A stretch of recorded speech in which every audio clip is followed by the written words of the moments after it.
There's a hair in my tea. Damn It's white. I don't know if it's his. Damn it, Kira. It sank. Oh well.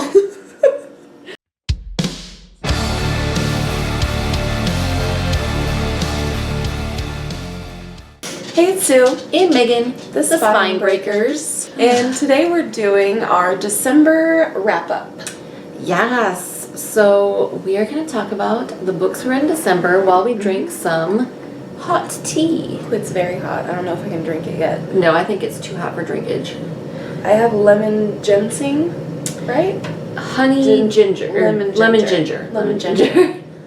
And I have mint medley, which is like my favorite tea. I think I'm going to wait. It's very hot. It's too hot. I'm going to use it to warm my hands though while I wait. Yeah, but I'm on antibiotics again, so I can't drink alcohol. No booze for Sue. So we're going tea. Tea time. But I only had, he only gave me like the 5-day antibiotics. I think I have like 2 more days, but anyway. No booze for Suze. Yep, no boozing for Susan. I will start because I have 9 books to talk about. And I have 2. So I'll go ahead and talk about my first 2. The first one I finished was an audiobook, and it was Bad Blood, Secrets and Lies in a Silicon Valley Startup by John Carreyrou. And this is about the whole Theranos scandal with Elizabeth Holmes, where she had this company that had this seemingly fantastic, breakthrough technology for blood testing. Turns out, did not work. And she lied to all these investors and fabricated results and stuff. I mean, she and the company. It was really fascinating because, like, she and her associate, Sonny, I think was his name, like, ran the place like a dictatorship. It was really weird. Because it was just like, if you're not loyal, if you said anything negative and said, like, this isn't how you're supposed to do things, then she'd say you weren't loyal, and they would fire you and make you sign a NDA that you couldn't talk about. Is that what it's called? NDA? NDA. It's a non-disclosure agreement. That you couldn't talk about any of it because it would be revealing, like, trade secrets.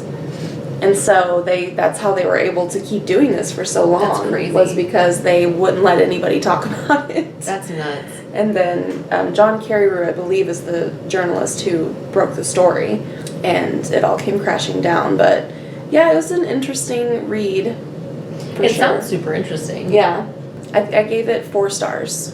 Next, I finished the Essential Enneagram, the Definitive Personality Test and Self-Discovery Guide, revised and updated by David N. Daniels and Virginia Price.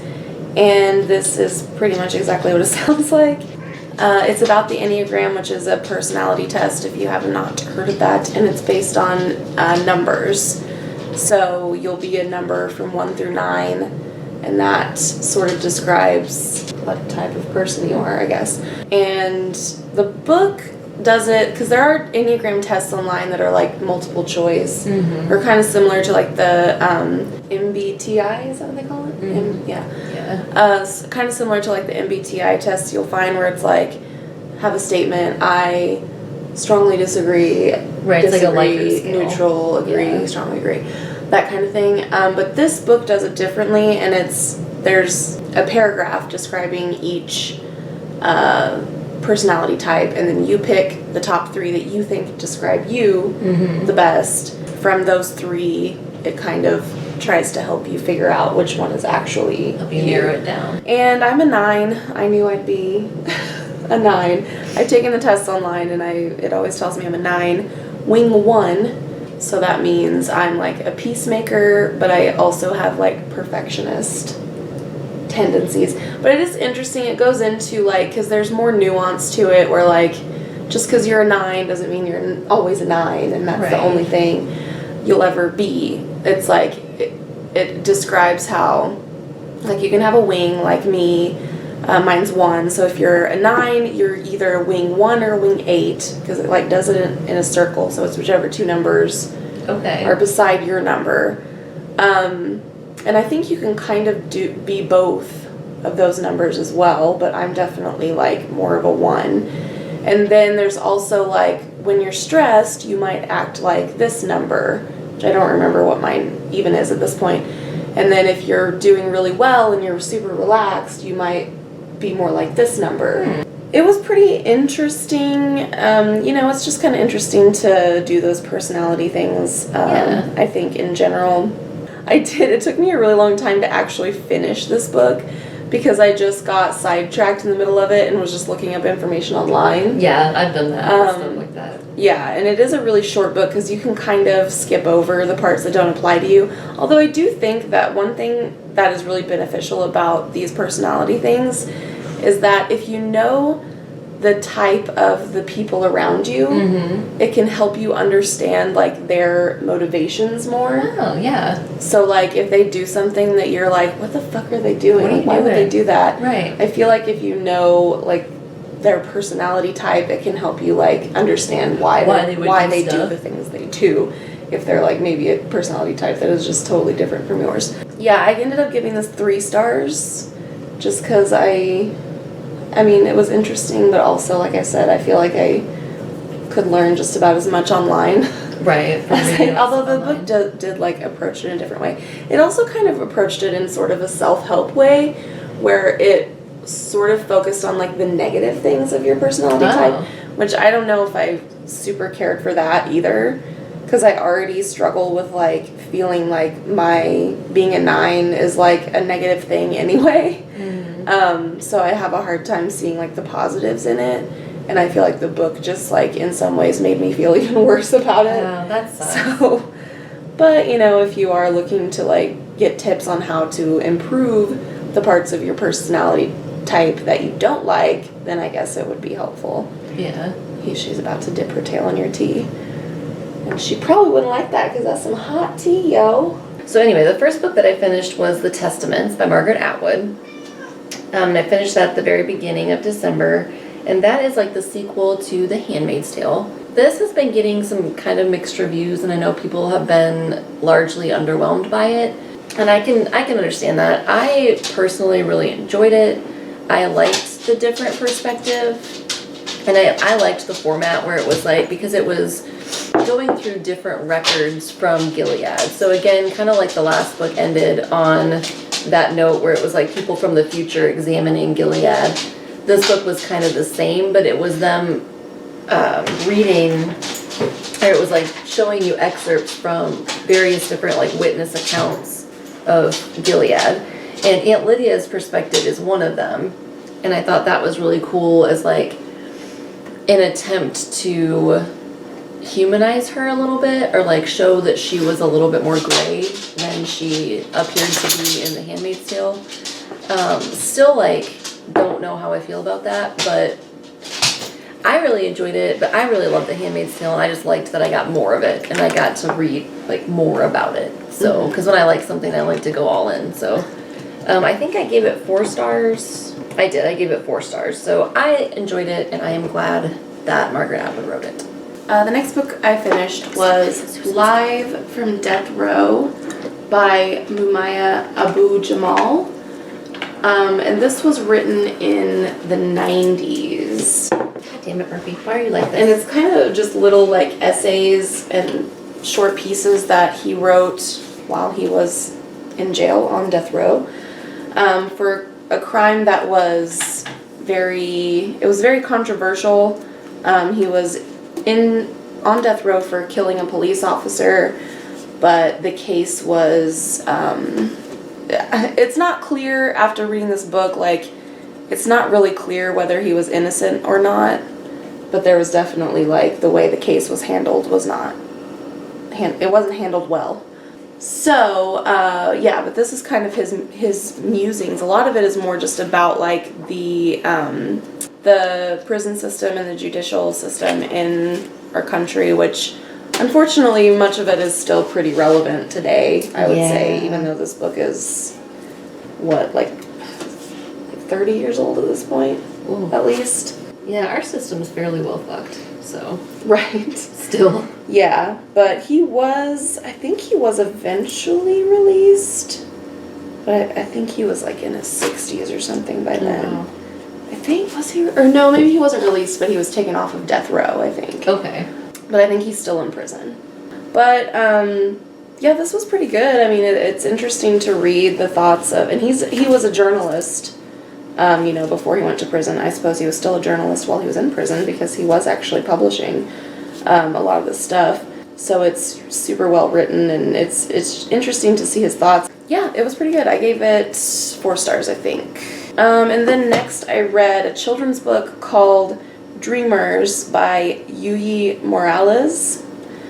And it's the author's story. I don't know if it's her story specifically, but it's a story similar to her life about like immigrating to the United States, and so it's like kind of through a mother's eyes, showing her baby, all this stuff. And I thought it was pretty good. I do think it's kind of one that you would want to read to your child, perhaps, because there's kind of like big words in it that I don't think kids would know. Right. And I don't know, I think just the nature of it too is like you would read it to your child and maybe tell your own experiences and things like that. Have like a conversation about it. Right. But it was really good. I believe she illustrated the book as well. And I liked the illustrations. They were lovely. It was a nice little book. I gave it 4 stars as well. Nice. Next, I listened to another audiobook called Squid Empire, The Rise and Fall of the Cephalopods by Danna Staaf. And it's all about cephalopods and how they kind of ruled the ocean for a while back in whatever period, I don't remember. Long time ago period. In ancient times. And I just saw this when I was scrolling through Scribd, and I was like, hey, you know what freaks me the fuck out? Cephalopods. Squid. So let's learn about them, because you should know your enemies. Right. And it was a really interesting book. I will say that I'm not sure how much of it I really retained, because I'm not an auditory learner, as I've mentioned like a million times. And so, because this book is like very information heavy, I don't know that I really absorbed a whole lot of it. And also, like, I do think that I probably would have benefited from having a physical copy, because I'm sure there was probably like photos or illustrations of a lot of the animals that she was talking about. And some of them I was like, I'm not really sure what these are or look like. So probably would have benefited to be able to.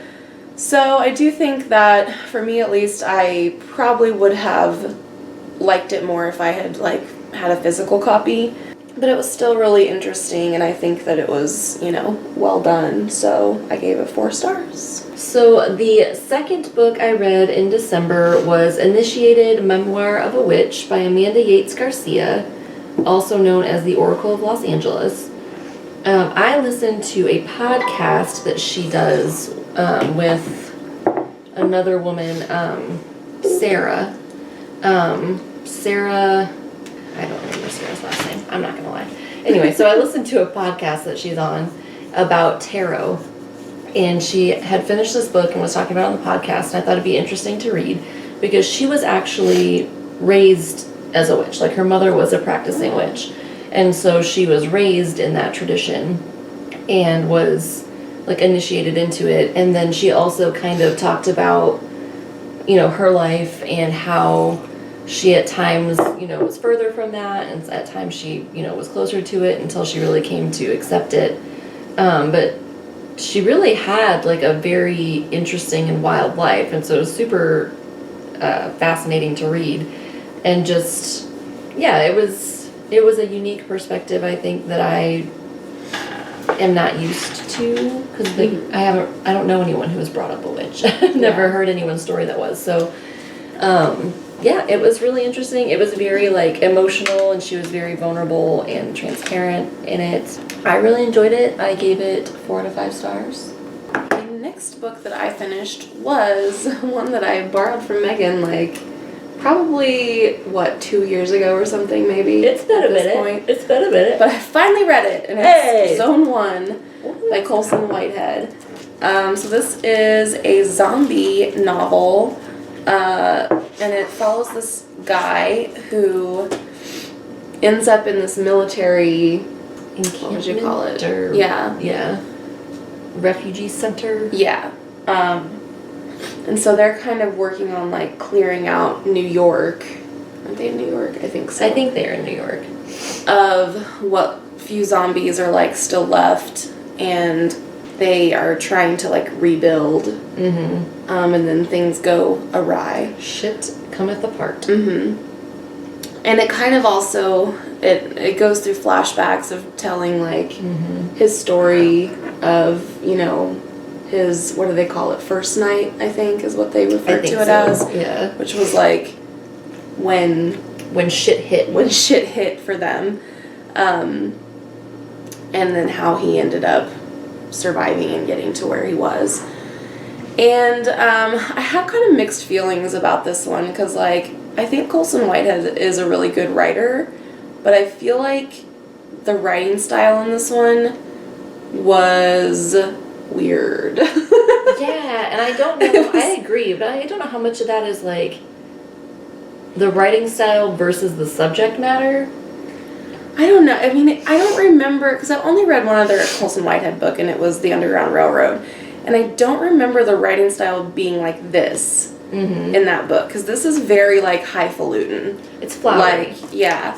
And I feel like it didn't fit with the story, because it is kind of, like, there's some, like, unique aspects of it, but it's kind of a typical zombie story in a lot of ways.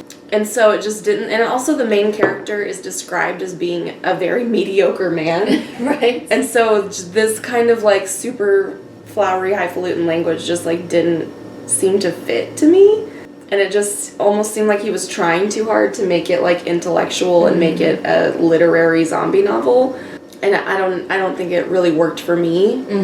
So it was interesting to me, like, when I first read it I was like, that's an interesting way to do that, but yeah it is a weird choice. So I think I gave it 3 stars, because I was like, I didn't dislike it, but I also didn't, like, you know, I didn't love it.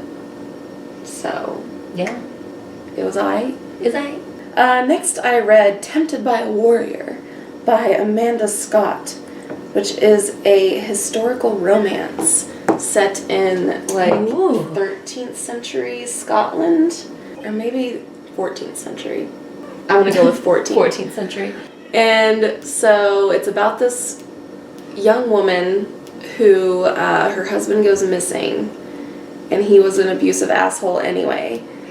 And her father-in-law, who's also a dickhole, is, like, sick, dying. So he's, like, bedridden, and he calls on his, like, we're back. There might have been a weird break because my camera battery was dying. But I think I was saying that her dickhole father-in-law calls upon the nearest relative who would inherit this land, because she's a mere woman. Right, so she's not worthy. Inherit it. Nope. Although she is pregnant with a child, which may or may not be a boy. Who is this man named... He goes by, like, 14 different names in it. I'm like, just pick one, dude. Pick a fucking name. Richard... What's the nickname for Richard was apparently Dickon? Dickon. Or something else, which is the main name he goes by, but I can't remember that one. Anyway, he comes and he's, they fall in love. Dicking around? He's dicking around, Dicking around? Actually, they don't even have sex till the very end of the story. And it's very supposed to be brief. a romance novel. Like, what the fuck? Yeah. Also, I mean, I know it was, like, the 1300s, but she's been married to this abusive asshole for 2 years, and she's pregnant with his child. Guess how old she was? How old was she? 17. Oh, dear. So she's 17 in this romance novel, and I'm like... Ew. Yeah, little... disturbing. Yeah. So, and I'm, you know... Like I said, I get it was set in the 1300s, but, like, it's a fucking romance novel. I feel like you can bend the historical accuracy a little bit to make it less gross, disturbing. Yeah. But anyway, so they fall in love, whatever.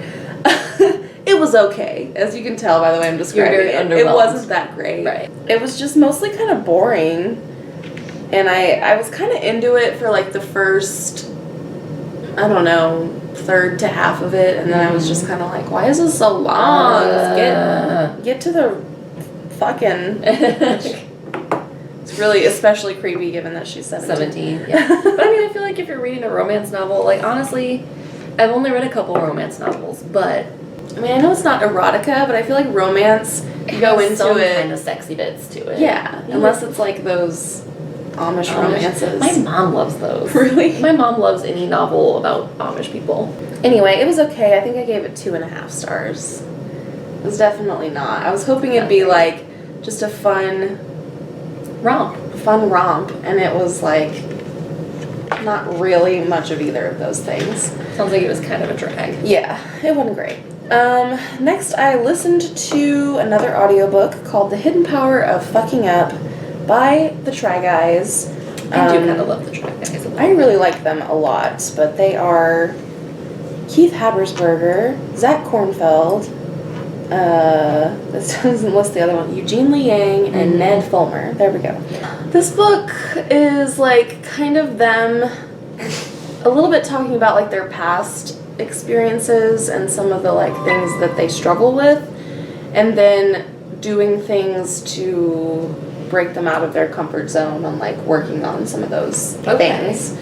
So like for instance, Ned has always had an issue with like playing it safe fashion wise, or like not being afraid to like go out of the box. So he does the whole thing where he like has a stylist style him in these like kind of really out there outfits for him, you know, and wears them for a week and like sees how it goes and, you know, stuff like that. I thought this book was like okay, and that's coming from a Try Guys fan. Yeah, I like the Try Guys. I watch them.